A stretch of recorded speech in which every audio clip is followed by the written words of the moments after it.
નમસ્કાર વિદ્યાર્થી મિત્રો, આપણે ગયા છેલ્લા લેક્ચરમાં ત્રિકોણની સમરૂપતા અને થેલ્સનો પ્રમેય એટલે સમપ્રમાણતાના પ્રમેયની વાત કરી અને ત્યાર પછી આપણે સ્વાધ્યાય 6.2 ના 5 દાખલા હોમવર્ક સહિત પૂરા કર્યા.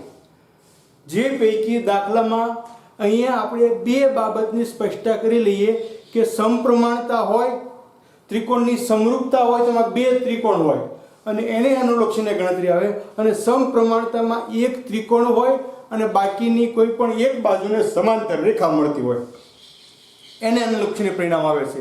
તો અહીંયા આપણે દાખલા નંબર 6 ની વાત કરીએ તો બિંદુઓ E અને F ત્રિકોણ PQR ની બાજુઓ અનુક્રમે PQ અને PR પર છે. અનુક્રમે એટલે પહેલું બિંદુ પહેલી બાજુ પર, બીજું બિંદુ બીજી બાજુ પર. તો સૌપ્રથમ વિદ્યાર્થી મિત્રો, મેં તમને અગાઉ પણ સ્પષ્ટતા કરી કે ભૂમિતિ માટે આકૃતિ ખૂબ મહત્વની છે. આકૃતિના નો ગુણ માર્ક હોતા નથી, પરંતુ એના આધારે તમને પરિણામ કયું આવશે ચોક્કસ તમે કહી શકો. તો પ્રથમ આપણે આકૃતિ બનાવીએ તો ત્રિકોણ PQR, આ P Q અને R અનુક્રમે PQ પર E બિંદુ આવશે અહીંયા અને PR પર F બિંદુ આવશે અહીંયા. હવે આપણે આપેલું માપ છે કે જો PE બરાબર 4, આ PE નું માપ 4, QE નું માપ 4.5, PF નું માપ 8 અને RF નું માપ 9 સેમી છે. તો ER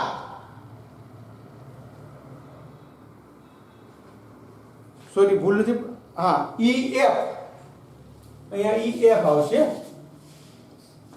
EF સમાંતર છે QR. આ આપણે સાબિત કરવાનું છે સમપ્રમાણતાના પ્રમેયને આધારે. હવે સાબિત ક્યારે થાય કે જો એની બાજુઓ આપણને સમપ્રમાણ મળે તો સાબિત થાય. તો સૌપ્રથમ અહીંયા આપણે લખીશું આન્સરમાં આપેલી ગણતરી લખવાની, 2 માર્કનો દાખલો હોય એટલે કે ત્રિકોણ PQR માં બિંદુઓ E અને F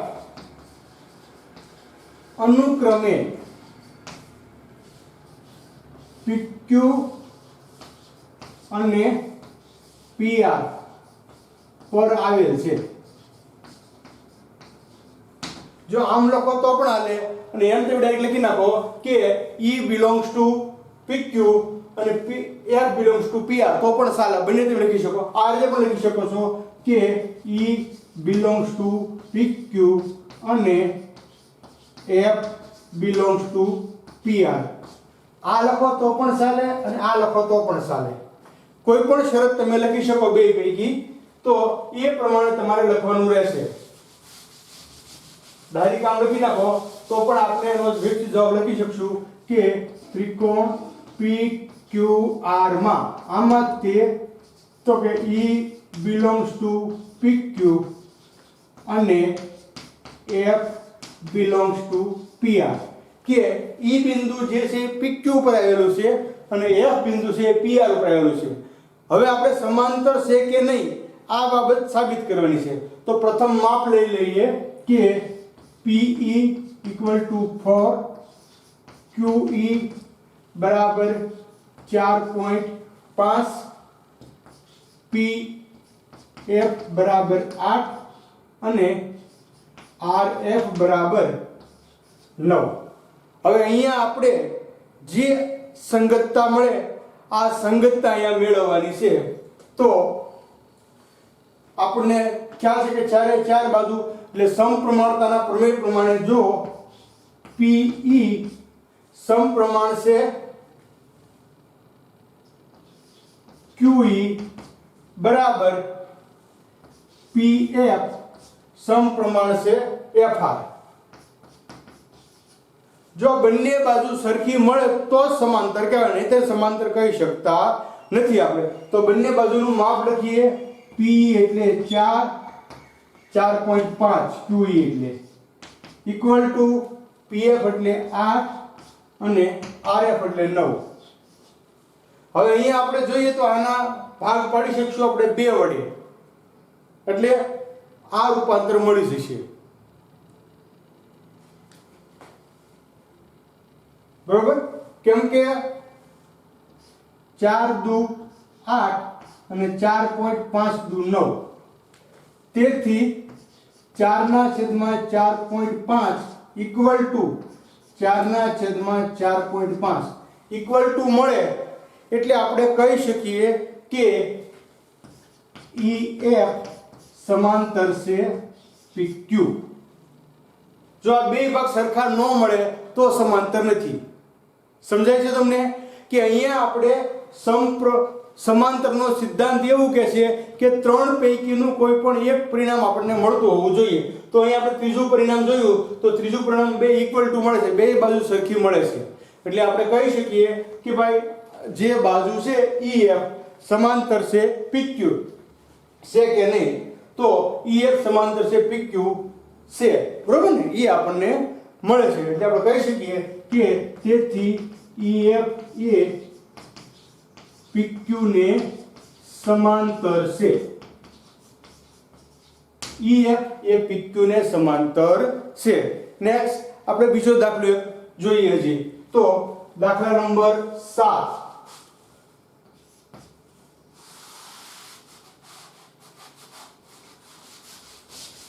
આ જ રીતનો દાખલો છે. રકમ એમ ન રહેવા દઈશું, ખાલી આપણે રકમ ફેરવી નાખીએ એની.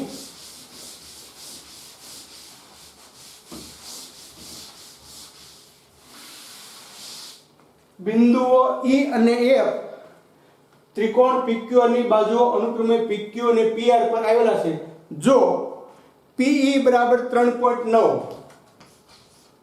PE બરાબર 3.9, ત્યાર પછી EQ બરાબર 3, EQ બરાબર 3, ત્યાર પછી PF બરાબર 3.6, PF બરાબર 3.6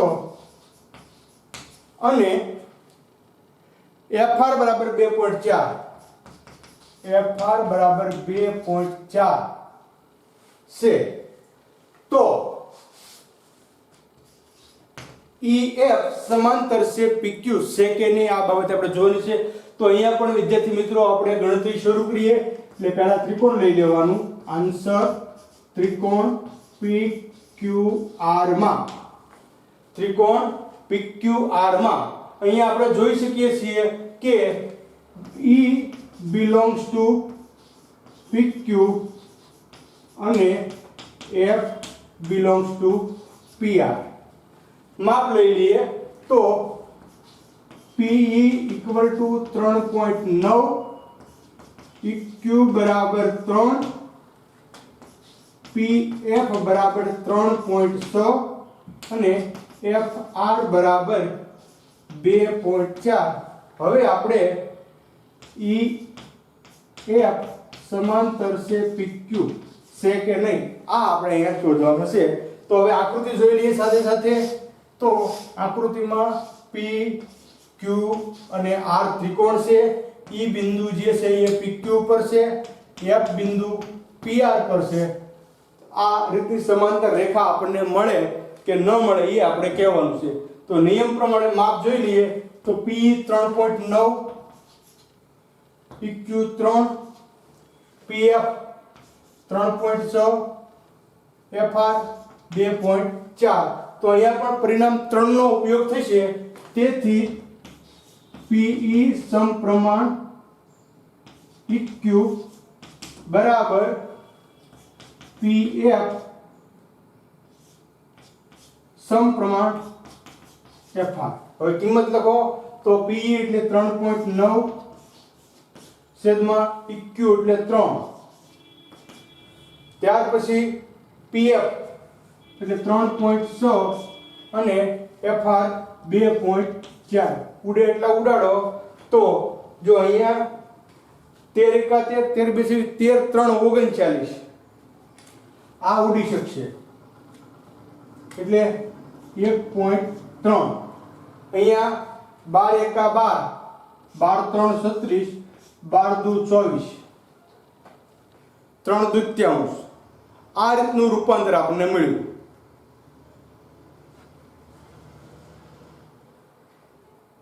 આ રીતનું રૂપાંતર મળ્યું તો એ લખી શકીએ આપણે કે તેથી 1.3/1 બરાબર 3/2.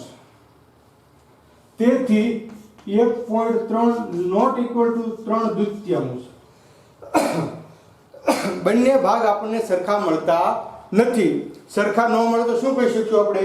તેથી EF સમાંતર નથી PQ, એટલે કે EF એ PQ ને સમાંતર નથી.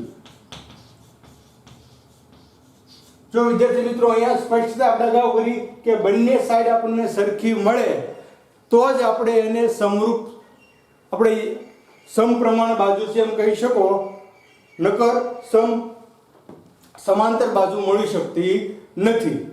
એટલે ફરી વખત તમને કહું છું કે 3 પૈકી કોઈ પણ એક નિયમ લાગુ પડતો હોય, આ નિયમ લાગુ પાડવાનો. કેમ કે આપણા સિલેબસમાં સ્વાધ્યાય 6.2 ના દાખલા નંબર 1 અને 2 આપણે આવે છે, એને અનુલક્ષીને જ આપણે આ દાખલા જોઈએ છીએ. નેક્સ્ટ 7મો દાખલો હું તમને લેસનમાં આપું છું, જે તમારે જાતે ગણવાનો છે અને એની ગણતરી તમારે મેળવવાની છે.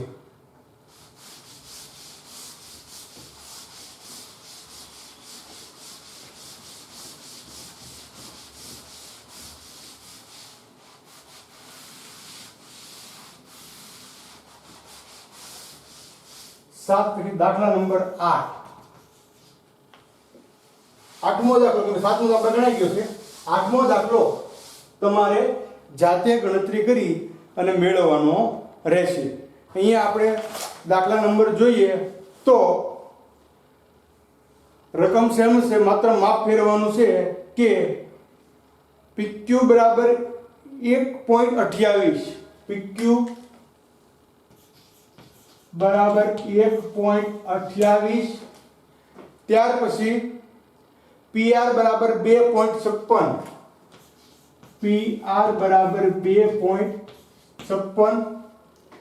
ત્યાર પછી PE બરાબર 0.18, PE બરાબર 0.18 અને PF બરાબર 0.36, PF બરાબર અને PF બરાબર 0.36. તો EF સમાંતર છે PQ. આ દાખલો આપણે હજી ગણી નાખી. નેક્સ્ટ દાખલો તમને લેશનમાં આપીશ, એટલે આ દાખલો આપણે જોઈ લઈએ. તો આપણા ટેક્સ્ટનો ક્રમ અલગ છે. હું જે ક્રમમાં દાખલા ગણું આ ક્રમમાં તમારા દાખલા ગણવાના છે. તો સૌ પ્રથમ પહેલા આપણે એક વખત લખાણ કરી લેવાનું. વિદ્યાર્થી મિત્રો, હું ડેઈલી કહું છું કે 2 માર્કના દાખલામાં 1 માર્ક લેવો એકદમ સરળ છે. તમારે કાંઈ નથી કરવાનું. આપેલી રકમ પ્રમાણે રકમ લખી નાખવાની અને એ પ્રમાણે આકૃતિ દોરો એટલે તમને 1 માર્ક મળી જાય, પરિણામ મૂકો. પછી ભલે આગળ તમને ન આવડે તો અહીંયા એટલું તો આપણને આવડતું તો જોઈ જુઓ કે આન્સર ત્રિકોણ કયું આપ્યું છે તો કે PQR માં શરત આપણને કરેલી છે અહીંયા કે E બિંદુ belongs to PQ અને F બિંદુ belongs to PR. હવે આપેલું માપ લઈ લ્યો કે તેથી PQ બરાબર 1.28, PR બરાબર 2.56, PF બરાબર 0.18, PE અને PF બરાબર 0.36. તેથી EF સમાંતર છે PQ. આ આપણે સાબિત કરવાનું છે. હવે આકૃતિ જોઈ લીધો, લખાણ શું આપણે રકમને આધારે લખ્યું, નવું કાંઈ નથી લખ્યું. ત્રિકોણ આપેલું છે, આ બે બાજુ E બિંદુ જે છે PQ ઉપર છે, F બિંદુ છે એ PR ઉપર છે અને આપેલું માપ લીધું. હવે આકૃતિ ત્રિકોણ PQR લખ્યા પ્રમાણે લખો કે PQ ઉપર E બિંદુ છે, PR પર F બિંદુ છે.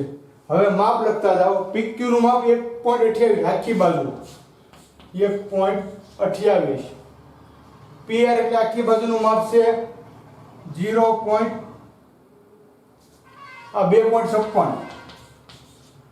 ત્યાર પછી PE નું માપ છે 0.18. PF નું માપ છે 0.36.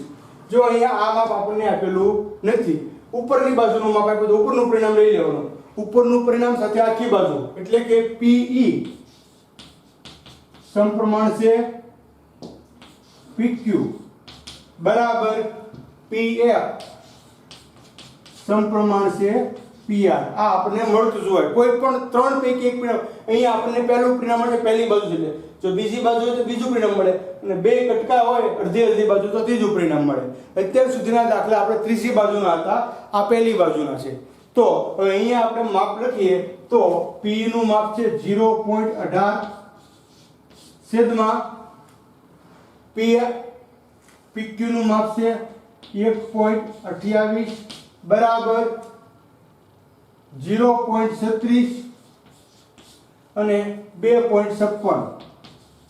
તો અહીંયા આપણે આનો ભાગાકાર કરવાનો છે અથવા ભાગ કઈ રીતના હાલે એ જોવાનું છે. તો અહીંયા ભાગ રાખવા માટે આમ તમને સરળતા મળી જશે કે 18 અને 28 છે, એટલે પ્રથમ એકવાર 2 વડે ભાગ આપી નાખવાના એટલે આપણને ભાગમાં સરળતા પડશે. તો 9 2 18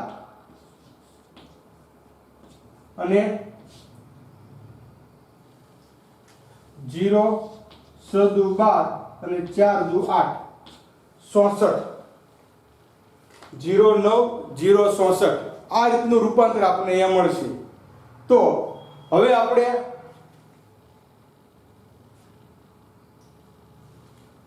પોઈન્ટ કાઢવા હોય તો કાઢી શકીએ, ન વડે રાવા દેવાના. હવે અહીંયા આપણે જોવાનું છે.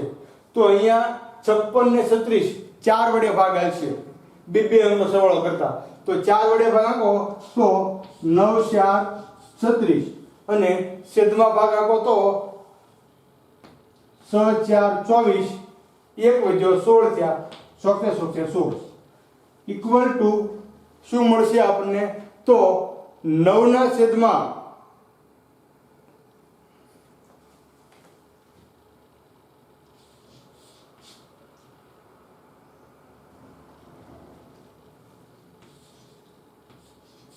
66 બરાબર, તેથી 9 ના છેદમાં 66.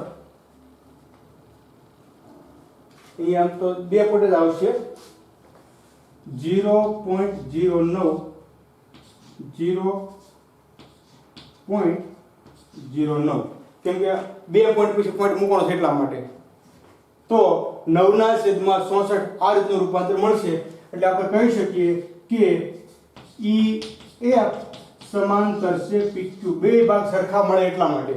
જો બે ભાગ સરખા ન મળે તો સમાંતર નથી. તેથી EF એ PQ ને સમાંતર છે. EF એ PQ ને સમાંતર છે.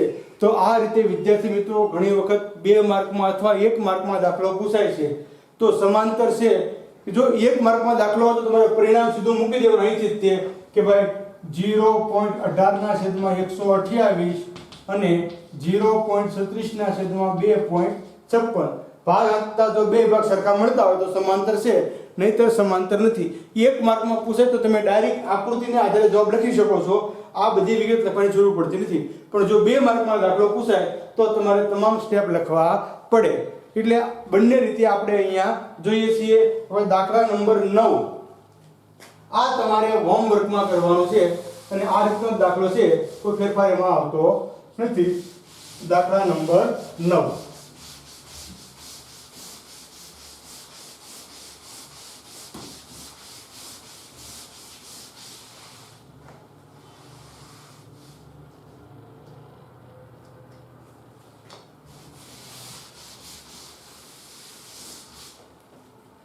તો PE બરાબર 1.2,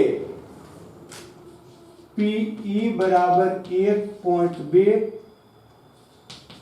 EQ બરાબર 3 PF બરાબર 1.8 અને FR બરાબર 4.5 છે, તો EQ સમાંતર છે PQ, આ ચકાસવાની છે સમાંતર છે કે નહીં આ આપણે કહેવાનું છે. તો આ દાખલો તમારે વર્કમાં ગણવાનો છે. પહેલા વિદ્યાર્થી મિત્રો આપેલા પ્રમાણે રકમ લખી નાખવાની, આકૃતિ, અને આકૃતિ પરથી કયું પરિણામ આવે છે એ પરિણામ મૂકી અને તમારે દાખલો ગણવાનો રહેશે. તો વિદ્યાર્થી મિત્રો ટેક્સ્ટ પ્રમાણે પહેલો અને બીજો 2 દાખલો આપણે જોવાના છે. એ પ્રમાણે આપણે કુલ 9 દાખલા એ રીતના ગણ્યા છે. આ રીતનો કોઈ પણ દાખલો આવે તો આપણે સરળતાથી ગણી શકતા હોવા જોઈએ. અહીંયા સમપ્રમાણતાના સિદ્ધાંતનો ઉપયોગ થાય છે કે ત્રિકોણમાં કોઈ પણ 2 બિંદુ અથવા કોઈ પણ 2 બાજુને છેદતી રેખા ત્રીજી બાજુને સમાંતર હોય તો આ રીતના પરિણામ મળે. એટલે અહીંયા આપણે સમાંતર છે કે નહીં એ રીતનું પરિણામ મળે પછી નક્કી કરી શકીએ છીએ. ઘણી વખત 3 બાજુ આપી હોય, ચોથી બાજુ આપેલી હોય, દાખલા નંબર 1 પ્રમાણેના દાખલા પણ પૂછાઈ શકે. તો એ પ્રમાણે આપણે અહીંયા તમામ દાખલાની ગણતરી કરી અને એનો જવાબ આપવાનો રહેશે. તો વિશ્વાસ એવો હું વ્યક્ત કરું છું કે આ રીત તમને સમજાઈ ગઈ છે. છતાં હજી વધારે આ રીતના દાખલા તમે ગણો અને કોઈ પણ પ્રેક્ટિસ વર્ક કે બીજા અન્ય કોઈ સંદર્ભમાંથી તમે દાખલા ગણો અને જો ન સમજાય તો વિના સંકોચે મારો કોન્ટેક્ટ કરી અને દાખલા શીખવા અને સમજવા માટે પ્રયત્ન કરો. અહીંયા મહત્વની બાજુ એક જ બાબત છે કે કયું પરિણામ આવે આ તમારે જોવાનું છે. 3 પૈકી પહેલું પરિણામ એટલે ઉપરની બાજુ, બીજું પરિણામ એટલે નીચેની બાજુ અને ત્રીજું પરિણામ એટલે ગણિતની ભાષામાં આવે પણ આપણે સંયુક્ત બાજુ. આ રીતે 3 પરિણામ જોઈ લેવાના. જે પરિણામ આવતું હોય એનો ઉપયોગ કરી અને દાખલા ગણવાના છે. તો 9મો દાખલો તમે જાતે ગણજો અને મને વોટ્સઅપ દ્વારા ફરી પાછો મોકલજો. અત્યાર સુધીમાં વિદ્યાર્થી મિત્રો વધીને 3 કે 4 વિદ્યાર્થીનું લેશન મારા સુધી આવે છે. બાકીના વિદ્યાર્થી હોમવર્ક પહોંચાડતા નથી. તો દરેક વિદ્યાર્થીને અપીલ કરું છું કે નિયમિતપણે મને હોમવર્ક જેથી પ્રિય તે દિવસે મોકલો તો મને ખ્યાલ આવે કે તમને સમજાણું કે નથી સમજાણું એમ. એટલે 4-5 વિદ્યાર્થીઓને બાદ કરતાં કોઈ વિદ્યાર્થી મિત્રોનું હોમવર્ક આવતું નથી. તો લેક્ચર જોવો એટલે ફરજિયાત હોમવર્ક મોકલો એવી આશા રાખું છું. નેક્સ્ટ આપણે આગળ વધીએ. તો અહીંયા સ્વાધ્યાય 6.2 ને આપણે વિરામ આપીએ છીએ, પૂરો કરીએ છીએ અને હવે આગળના પોઈન્ટ ઉપર જઈએ. કેમ કે વચ્ચે આપણે જે પોઈન્ટ શીખશું એ પોઈન્ટને અનુલક્ષીને ગણતરી આવે છે. તો ત્યાંથી આપણે આગળ વધીએ અને 12મો પોઈન્ટ આપણે જોઈએ. અગાઉ આ રીતની થોડીક બાબત ચર્ચા થઈ ગયેલી છે કે 12મા પોઈન્ટમાં છે સમરૂપ ત્રિકોણની સમરૂપતાનો સિદ્ધાંત. ત્રિકોણની સમરૂપતાનો સિદ્ધાંત. જો અત્યાર સુધીમાં આપણે 2 બાબતનો મહત્વનો ધોરણ 10 ને અનુલક્ષીને અભ્યાસ કર્યો કે સમપ્રમાણતા અને સમરૂપતા. ત્રિકોણની સમરૂપતા એટલે અનુરૂપ ખૂણા અને અનુરૂપ સમપ્રમાણ બાજુ. આ 2 ત્રિકોણ માટે પરિણામ તારવવાનું છે અને સમપ્રમાણતા એક જ ત્રિકોણમાં આવે છે. આ બંને વસ્તુ આપણે સમજવાની છે. તો આપણે અગાઉ સમરૂપતાની સંકલ્પના ભણી ગયા. સમરૂપતાની સંકલ્પના મુજબ આપણે જોઈ ગયા હતા કે કોઈ પણ ત્રિકોણ માટે અનુરૂપ ખૂણાઓ એકરૂપ હોય અને અનુરૂપ બાજુઓના માપનો ગુણોત્તર સરખો હોય એટલે કે અનુરૂપ બાજુ સમપ્રમાણ હોય તો તે સંગતતા સમરૂપતા કહેવાય. આ આપણે સમરૂપતા ભણી ગયા. હવે આનો સિદ્ધાંત આપણે જોવાનો છે. તો એ મુજબ 2 વસ્તુ આવશે કે 2 ત્રિકોણો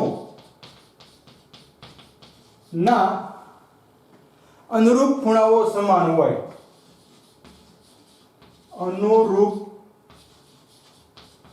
ખૂણાઓ સમાન હોય. આ પહેલો સિદ્ધાંત. અને બીજો સિદ્ધાંત અનુરૂપ બાજુના માપ સમપ્રમાણ હોય અથવા અનુરૂપ બાજુના ગુણોત્તર સમાન હોય તેમની અનુરૂપ બાજુઓનો ગુણોત્તર સમાન હોય અથવા અનુરૂપ બાજુઓ સમપ્રમાણ હોય, અનુરૂપ બાજુઓ સમપ્રમાણ હોય, સરખી ન હોય પણ સમપ્રમાણ, ત્રણે ત્રણ બાજુના અંશ અને છેદ આપણને સરખા મળી જતા હોવા જોઈએ તો એને આપણે સમપ્રમાણ બાજુ કહી શકીએ. એટલે કે ત્રિકોણ ABC અને ત્રિકોણ DEF માટે પહેલી શરત છે ખૂણા, કે ખૂણો A બરાબર છે ખૂણો D, ખૂણો B બરાબર છે ખૂણો F અને ખૂણો C બરાબર છે ખૂણો F. સોરી, અહીંયા DE એટલે અહીંયા E જ આવશે અને અહીંયા F. આ ત્રણે ખૂણા, પહેલી બાબત આવી ગઈ, અનુરૂપ ખૂણા સમાન હોય એટલે ખૂણા સરખા હોવા જોઈએ અને બાજુ સમપ્રમાણ હોય એટલે શું હોય? બીજી શરત તો બાજુ AB સમપ્રમાણ D, જો સરખી થાય જો આ બે, BC બીજી બાજુ સમપ્રમાણ EF અને AC સમપ્રમાણ DF. એટલે કે 1/3 તો બધા એક પ્રમાણ થવા જોઈએ, 5/3 તો બધી બાજુ એમ મળવી જોઈએ. તો આ રીતનું મળે તો આપણે કહી શકીએ તેથી ત્રિકોણ ABC સમરૂપતા ત્રિકોણ DEF એમ લખી શકાય. આ સમરૂપતાનો સંકેત છે. આપણે અગાઉ ભણી ગયા છે 9મા ધોરણમાં, જ્યારે તમે કર્મયોગ શાળામાં આવ્યા એ સમયે મેં તમને અમુક ગાણિતિક સંકેતો શીખવાડેલા છે. એટલે દરેક સંકેતો ફરી પાછા આવશે ત્યારે રિપીટ નહીં કરીએ, પણ આપણે ખ્યાલ છે કે આ સમરૂપતાનો સંકેત છે. આ રીતનો સંકેત આવે તો આ એકરૂપતાનો સંકેત કહેવાય. આ આપણે 9મા ધોરણમાં ત્રિકોણની એકરૂપતાની વાત જોઈ ગયેલા છીએ, એટલે આ બાબતને અહીં આપણે બહુ ધ્યાનમાં નહીં લઈએ. પણ સમરૂપતાનો સિદ્ધાંત આ રીતનો આવશે કે અનુરૂપ ખૂણા સમાન હોય અને અનુરૂપ બાજુનો ગુણોત્તર સરખો થાય અથવા બાજુઓ સમપ્રમાણ થાય તો આ રીતનું રૂપાંતર આપણને મળે છે. હવે આ પૈકીની 3 સંગતતાઓ આપણે જોઈ લઈએ અને જે પ્રમેય આપણા અભ્યાસક્રમમાં છે એનો સિદ્ધાંત ખાલી આપણે યાદ રાખવાનો છે, એ પ્રમેય તૈયાર કરવાનો રહેતો નથી. તો હવે આપણે આગળ વધીએ. પ્રમેય 6.3.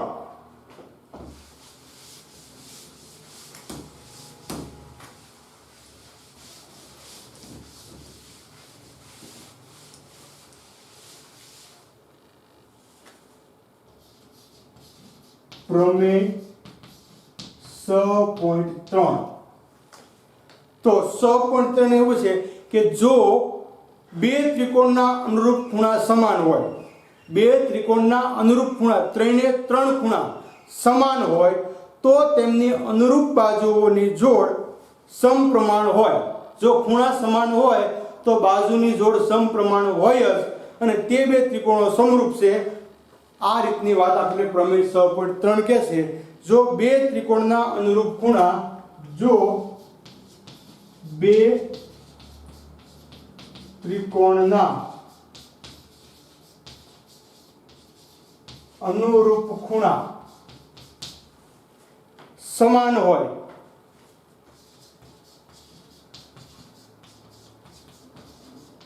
તો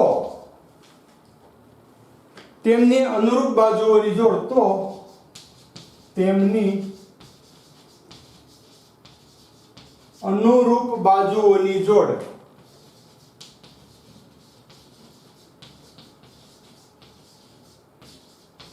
સમપ્રમાણ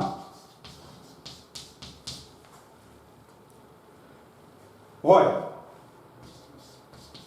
જો ખૂણા સમાન હોય તો બાજુ સમપ્રમાણ હોય જ અને તે બે ત્રિકોણો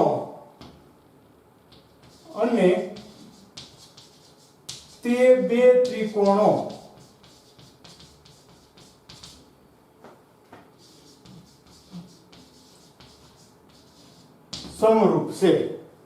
બરોબર. હવે અહીંયા આપણે જોઈએ તો ત્રિકોણ ABC અને ત્રિકોણ PQR માં ખૂણો A બરાબર છે ખૂણો P, ખૂણો B બરાબર છે ખૂણો Q અને ખૂણો C બરાબર છે ખૂણો R. બરોબર.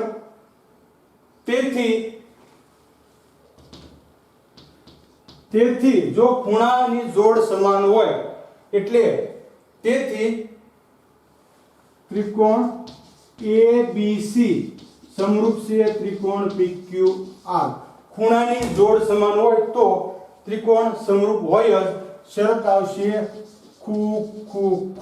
ખૂણો શરત, અથવા ખાલી શરત પણ કહી શકાય. અને જો ખૂણો સમાન હોય તો એની બાજુ આપણને AB સમપ્રમાણ PQ બરાબર BC સમપ્રમાણ QR બરાબર AC સમપ્રમાણ PR આ મળે જ. હોય નહીં પણ મળે જ, આ નક્કી છે. જો ખૂણા સરખા હોય તો, ખૂણા સરખા ન હોય તો બાજુ સરખી ન મળે. બરોબર. એટલે આપણે કોઈ પણ શરત કઈ લાગુ પડે છે એ આપણે એવી જોઈએ.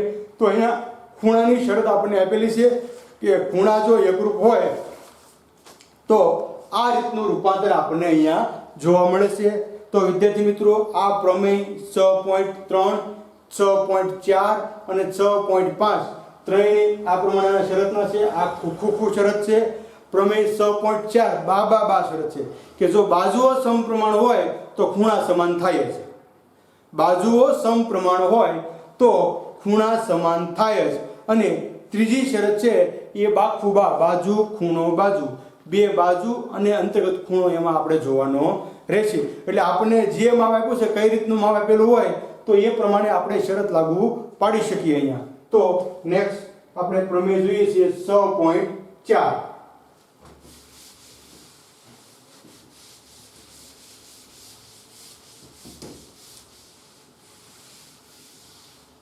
પ્રમેય 6.4 કે જો બે ત્રિકોણમાં એક ત્રિકોણની બાજુઓ, જો બે ત્રિકોણમાં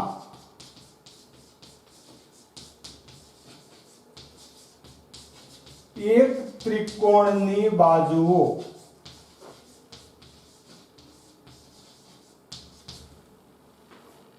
બીજા ત્રિકોણની અનુરૂપ બાજુઓ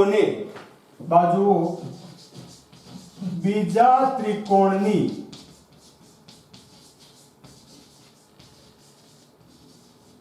અનુરૂપ બાજુઓને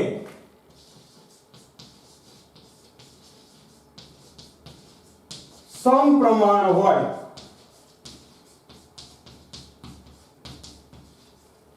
એક ત્રિકોણની બાજુ બીજા ત્રિકોણની અનુરૂપ બાજુને સમપ્રમાણ હોય તો તેમના અનુરૂપ ખૂણા હોય તો તેમના અનુરૂપ ખૂણા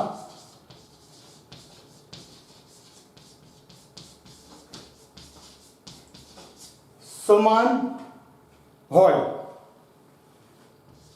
જો બાજુ સમરૂપ હોય, સમપ્રમાણ, તો ખૂણા સમાન હોય જ. અને તે બે ત્રિકોણો સમરૂપ હોય અને તે બે ત્રિકોણો સમરૂપ હોય. જો અહીંયા બાજુ આપણને આપેલી છે તો આપણે પહેલા બાજુનું માપ લઈ લેવાનું કે ત્રિકોણ DEF અને ત્રિકોણ XYZ માટે. તો તેથી DE સમપ્રમાણ છે XY પહેલી બાજુ, EF સમપ્રમાણ છે YZ બીજી બાજુ અને ત્રીજી બાજુ DF સમપ્રમાણ છે XZ. તો હવે ખૂણા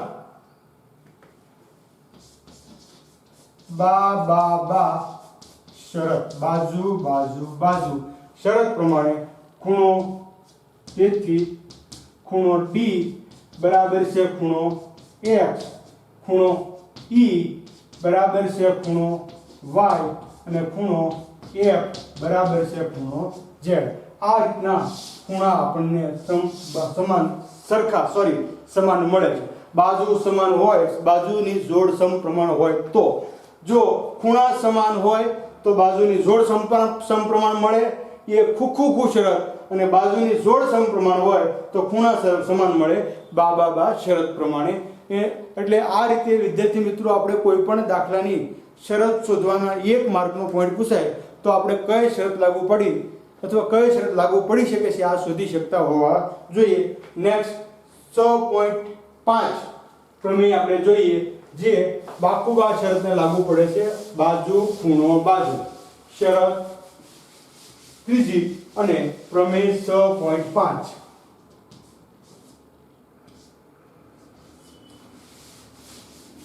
તો આને આપણે ત્રિકોણના સમરૂપતાના સિદ્ધાંતમાં લઈ લઈશું. તો એની શરત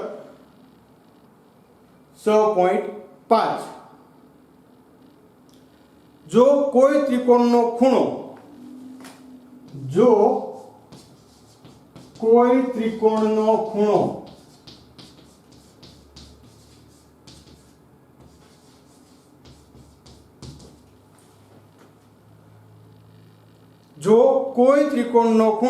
બીજા ત્રિકોણના એક ખૂણાને સમાન હોય, ખૂણો બીજા ત્રિકોણના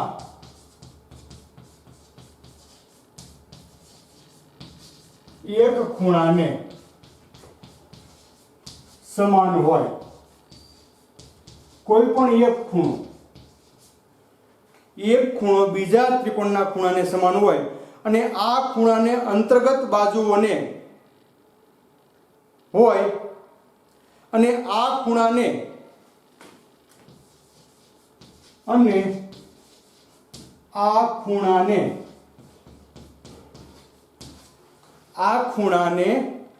અંતર્ગત બાજુઓને અને આ ખૂણાને અંતર્ગત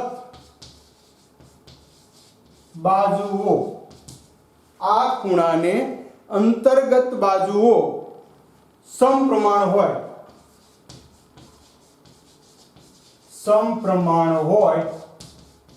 આ ખૂણાને અંતર્ગત બાજુઓ સમપ્રમાણ હોય તો બે ત્રિકોણો સમરૂપ કહેવાય.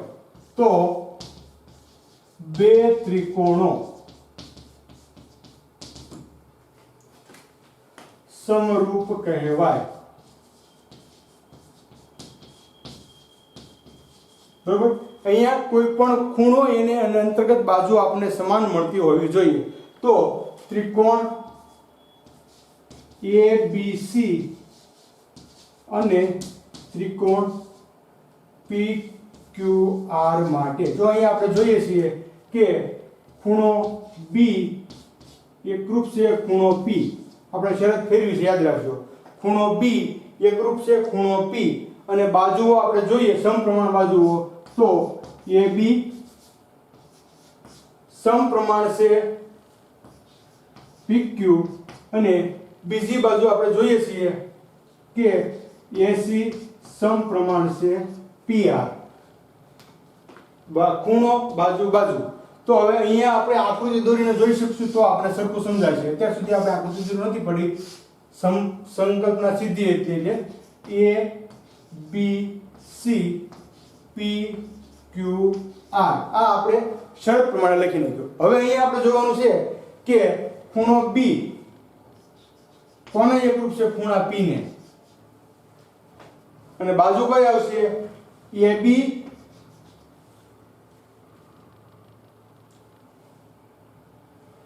સોરી અહીંયા